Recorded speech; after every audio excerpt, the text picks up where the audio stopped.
To note that closed caption is available. So if you wish, please turn it on for yourself by clicking on the button at the bottom of your screen in your Zoom toolbar.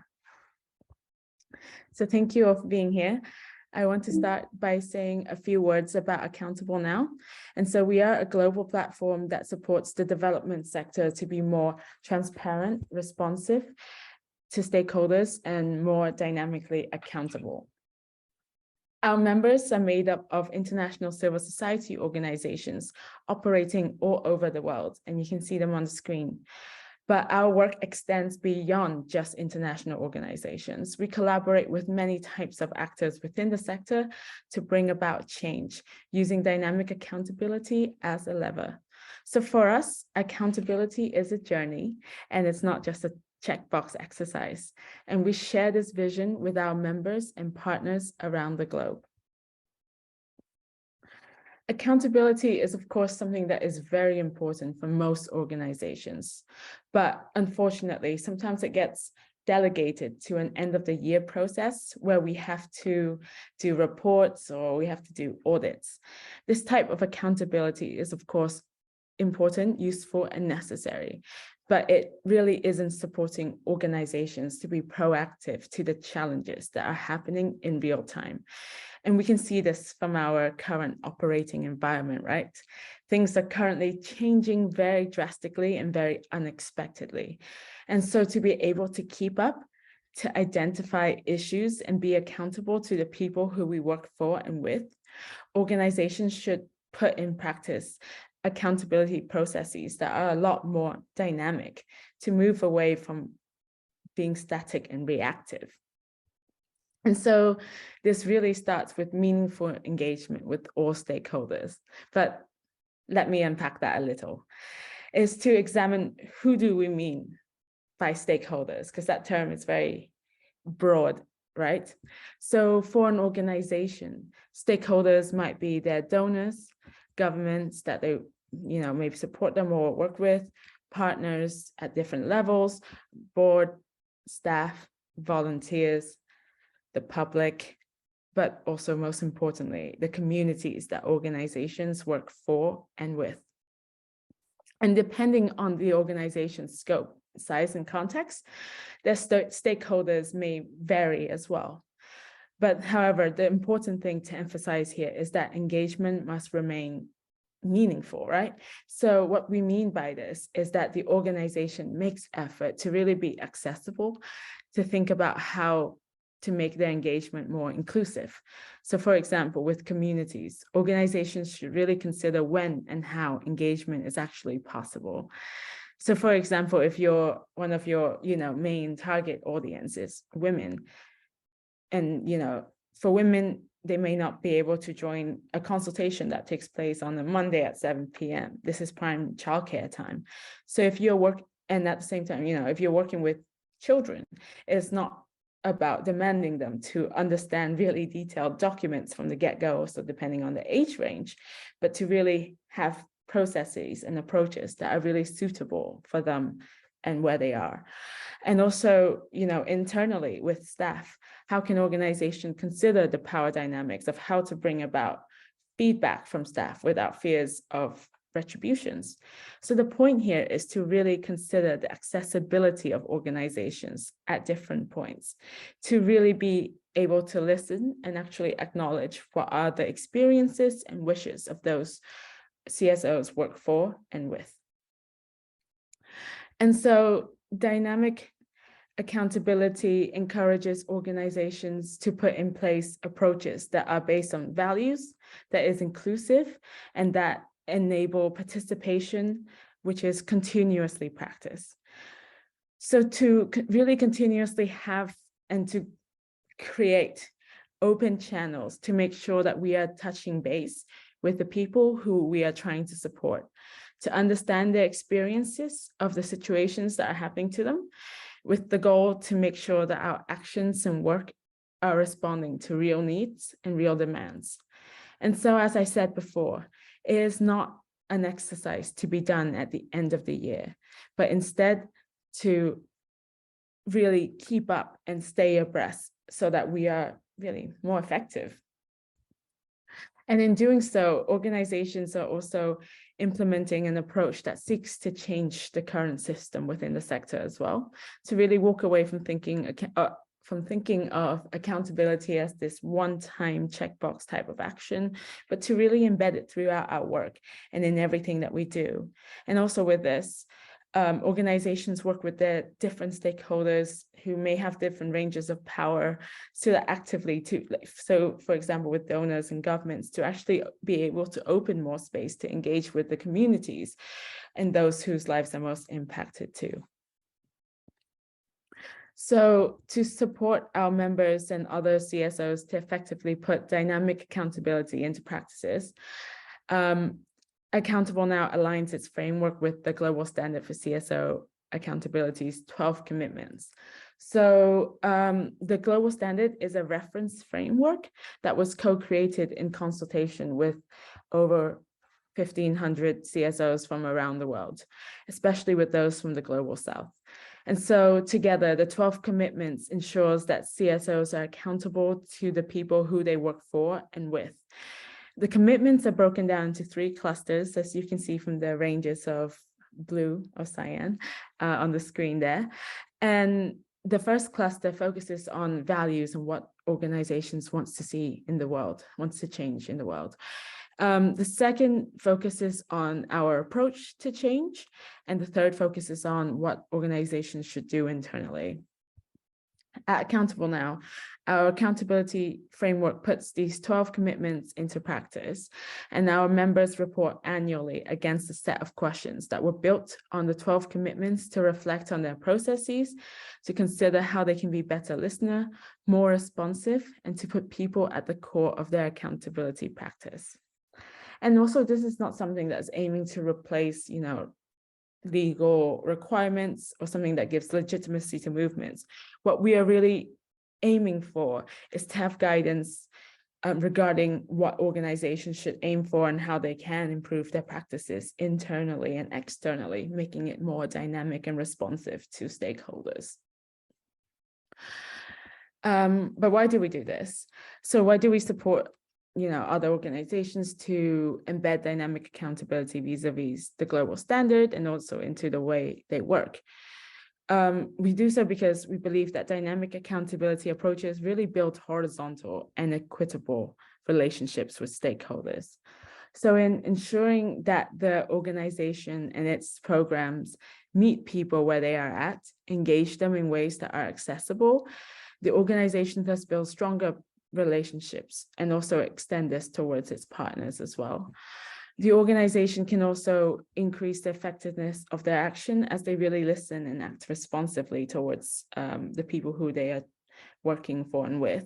So they're able to formulate more accurate programs that really addresses, realities and needs. But not only so, dynamic accountability, because it is so deeply rooted in reflective learning and continuous improvement, enhances CSO's long-term capacity.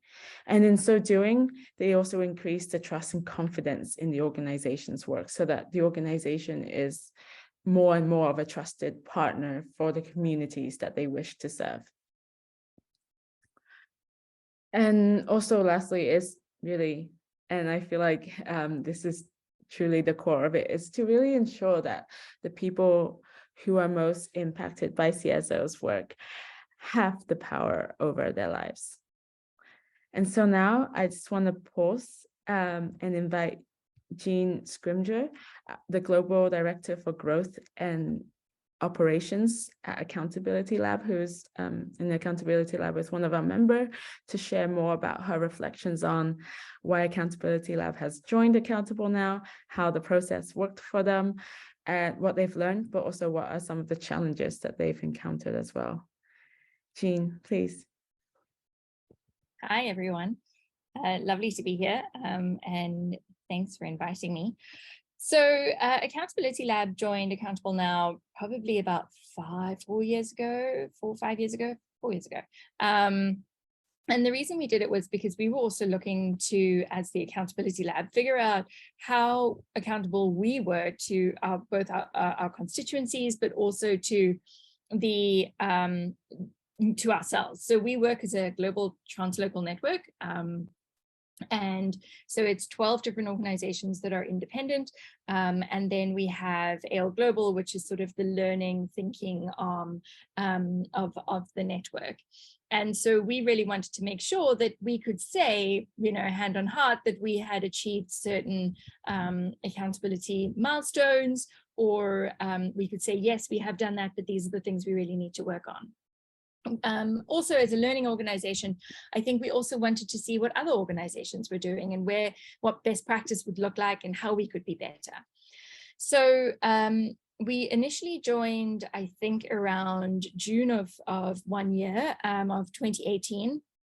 And we really wanted to look at sort of doing a bit of a slow entry, because we're so many organizations that we're going to all participate. I think we might be one of the only that we're all 12 of us, or 13 of us, I suppose, including L Global, we all report, but we only hand in one report.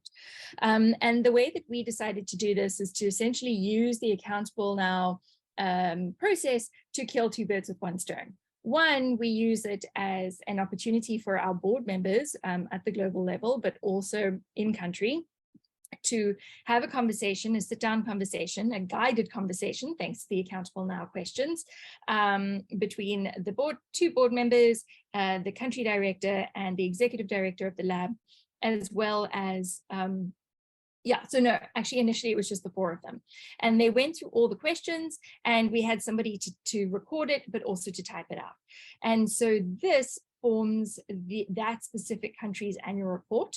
So any information or interesting stories that come from it, we use that to inform our annual report. What we also do is obviously take that information and then collectively put it all together and, you know, build the Accountable Now report. What we noticed, though, is that some of the questions are not necessarily 100% applicable for all our country labs. We also noticed that sometimes they're a little bit more complex than, sort of more complex, because they obviously need to take into account lots of different organizations. So we simplified some of the questions for ourselves the second year round. We also looked at ways where we could draw out more stories and more examples. And, you know, I think that's always a tricky one. So now we're also using it Accountable Now, not only for our annual report, but also as a way to tell stories and to draw out stories. And so we're now also including the learning managers from our country teams, as well as sometimes program officers, in the 2-hour conversation that is between the board and the staff. I think there's also, I think what we've realized is a fourth level of usefulness is it is also closing the proximity gap between global and the local team, as well as between sort of senior management and the teams that are doing the work.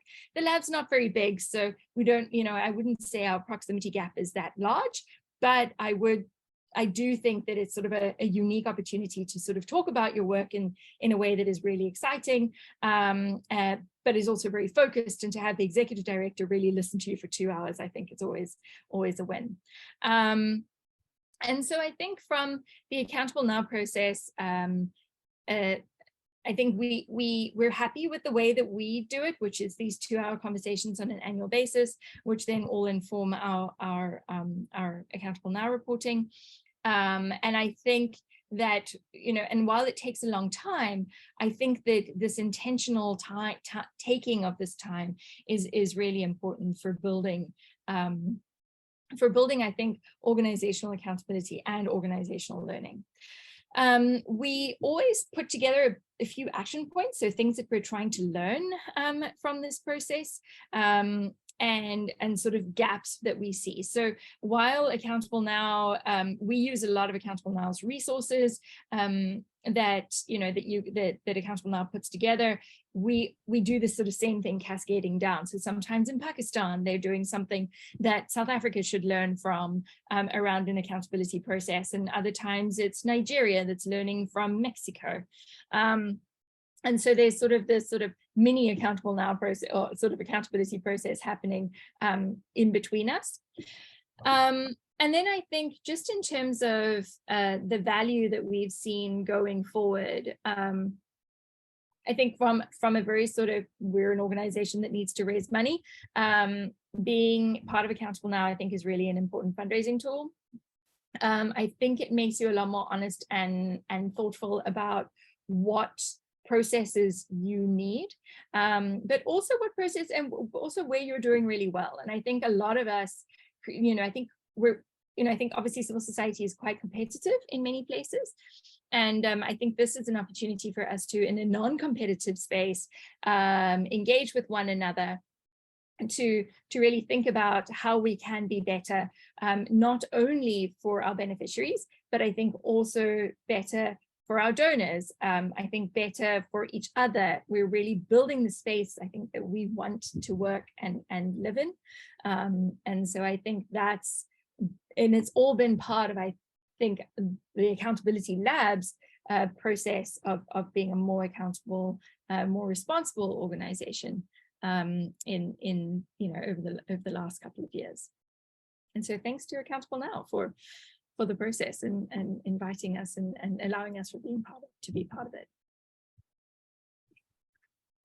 Thank you so much, Jean. And I just want to take some time here to pause to see if there's any questions for Jean on what she's shared, especially around her experience and Accountability Lab's experience as well. So please feel free to put those questions in the chat or in the Q&A, and I'm monitoring them in case they do come up.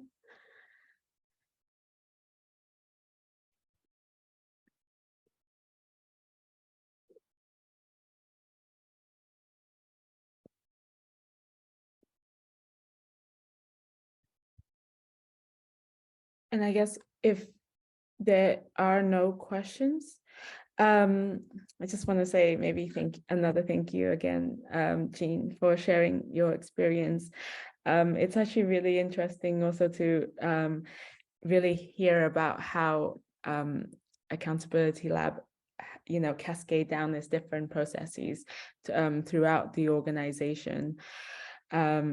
And throughout the different offices, different country labs as well.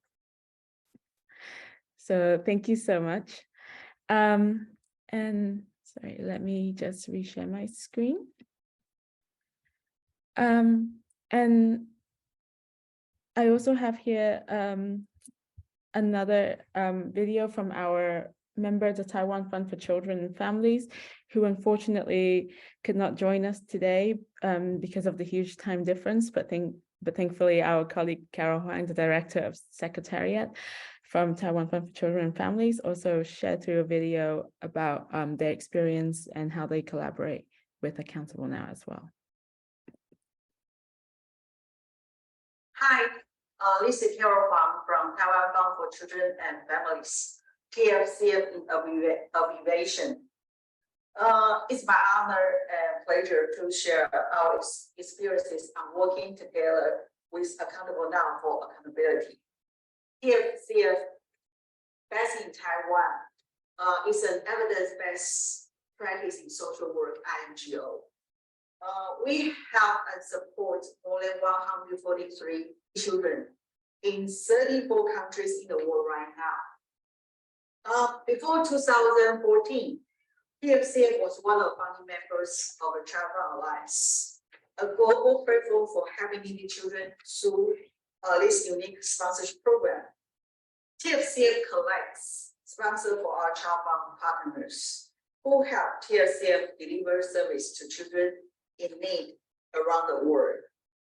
In line with TFCF strategy for going international, we decided to develop our own international program by sending our crews to work with a local grassroots NGO in the field. We then decided we have to withdraw from Taiwan Alliance. It's because we have been unable to cover both sides with our limited capacity on foreign children sponsorship program.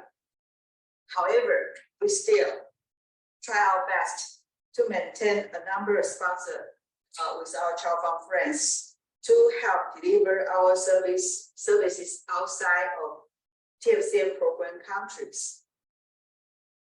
And why we want to join Accountable Now? This is all because we want to narrow down the gap between the West and the East, especially when TFCF was born as a Global South NGO. We think this is the best way for us is to join a global trustworthy platform for accountability. And we are here with you now. Accountability and transparency are two critical factors that TFCF value the most. Joining Accountable Now is TFCF endorsement to accountability, especially when we intend to develop our own international program. We found no regrets after joining this platform. On the contrary, we found this is a very wise decision that we have made, since this co-learning journey on dynamic accountability with Accountable Now is integrated and homogeneous for mutual benefit achieving. When TFCF initially prepared our own accountability reports, we noticed that the reporting framework was based under the guideline of GRI, but later was modified to be adapted to Accountable Now global standard, these 12 commitments. We found this is a very good transformation for Accountable Now, that we have our own tailor-made reporting framework. Right now, TFCF have also embedded these 12 commitments into our policy and procedure for our social workers when they implement program or deliver service in our 7 international program countries in Mongolia, Kyrgyzstan, Eswatini, Vietnam, Cambodia, Jordan, and the Philippines. We are proud and happy to be one of the members of Accountable Now. For joining this global accountability platform, we are telling our donor we will stick to the core value of accountability that we endorsed. We will carry out the CLN to be embedded into our program and services and our daily management as well. All in all, TFCF is happy to keep on involving with Accountable Now and dear members in this global platform for accountability together. Thank you. This is my sharing. Have a good day. Oh. And so now you've heard from Jean and Carol, and as they've mentioned throughout the years, we work with our members and collaborate and support them in different ways. So as Jean and Carol's mentioned, Accountable Now supports its membership through an accountability framework that is comprehensive and adaptable, and it is based on the 12 commitments, as you've seen. Organizations also receive annual and individualized feedback from a global independent panel of experts for continuous improvement and learning regarding their accountability practices. But at the same time, Accountable Now and its member also collaborate together on programs. So over the year, we've supported the Restless Development's the Development Alternative, where it was very much youth-led, and also we collaborated with Civicus on the Resilient Roots program as well. And also we work on joint advocacy whenever possible. And additionally, we also provide tailored support with individualized workshop based on members' needs, and also we are a point of contact for accountability resources. And also we support our members in the creation and revision of their policies and internal standards. But really, it's about being part of a community that meets regularly through different channels to share and discuss practices, that build resources together, and also that shares an aligned vision on accountability and values. But of course, our collaboration goes beyond just with our membership. We are always happy to collaborate with other types of organizations to support theirs and the wider sector's accountability practices.